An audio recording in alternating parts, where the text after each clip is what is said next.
Hello, my name is Bill Haley for Haley 2024 The Movement's Government Reform Ideas. This video is going to be on competitive governance. What is competitive governance? I'm going to go through this really rapidly, about 3 to 5 minutes, and hopefully we can get through it. This is a teaser so you can learn more about it later. So competitive governance is where everyone selects from about 12 different competitive governments per sector. I'll talk about per sector in a bit. So conservatives, liberals, and others will group together. So conservatives will govern their people, liberals will govern their people, libertarians will govern their people, people only govern their members. So competitive governments only govern their members, and you, as an individual, gets to pick who will govern you. That's the basics of competitive governance. Now let's go through the structure because there's a lot more to it than that. But that's the basis of it. So this is the abbreviated version. I'm going to go through each one of these lines here. We radically changed the foundational structure of government. Government jurisdiction is separated into 30 sectors with distinct elected leadership per sector. Now right there, that doesn't need to happen for competitive governance.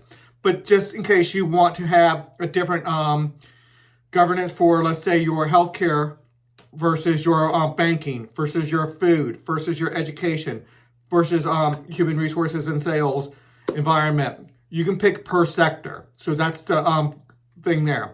We go to a full charity system instead of welfare. We go to a foreign protection system where we split that power up into 5 sectors with top elected leaders per sector. Violent crime mitigation system, 5 sectors. We'll go over that in different videos. And you see the other 15 here, so 30 sectors in all. So everyone selects from 12 different governance, and they only govern their members. This is a structure. You can pause and take a look at that if you wish. Everything's going to be on my website. Members of a competitive governance elect their leadership to further defining their political philosophy. So once you select your governance, then the members of that governance elect the leaders, executive, legislative, and judicial. So here's the thing. You can stop and look at that for a minute, but they only govern their members is an important aspect of this.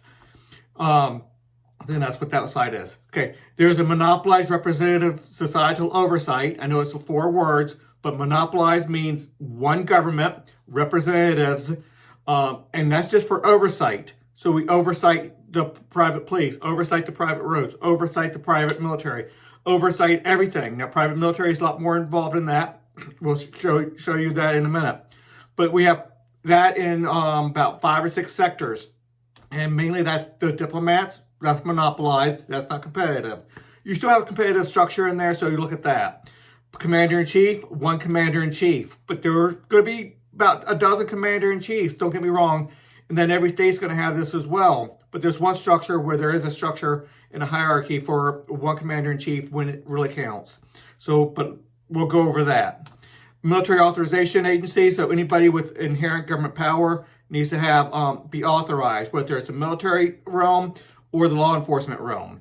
And law enforcement means judges, prison guards, law enforcement itself, the courts and the like, the judges. Okay, citizens and businesses pay the cost of their CRA fees. So no taxes, but you have to pay for the cost of your fees. So that's like a tax. I'm not going to get away from that, but you select who you're going to be governing. Who's going to govern you, and you pay your fees to them. A rating system with rating floors addresses negative externalities, so you cannot go down so low of standards that you're actually harming people outside of what you're doing.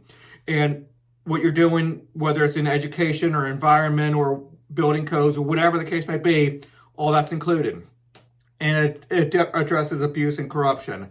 Quality information from a bunch of rating agencies with a lot of different perspectives will result in trillions of informed decisions by billions of people, that's worldwide obviously, leading to higher standards. CRAs have legislative, executive, and judicial branches. There's a lot throughout here. The monopolized representative boards do as well, but they only have it when to solve negative externalities or where it really needs it. Well, and that's not much because competitive governance is where most of it's at. Okay, here's a structure. You can stop and look at that if you wish to. Here's some more structure. You can look at that. I kind of showed you that slide before, but pause and look at that right now if you wish. The sector board, what kind of power they're going to have. They're going to have power in those 5 or 6 areas where I told you about. The authorizations, agencies, the commander-in-chief, and the like.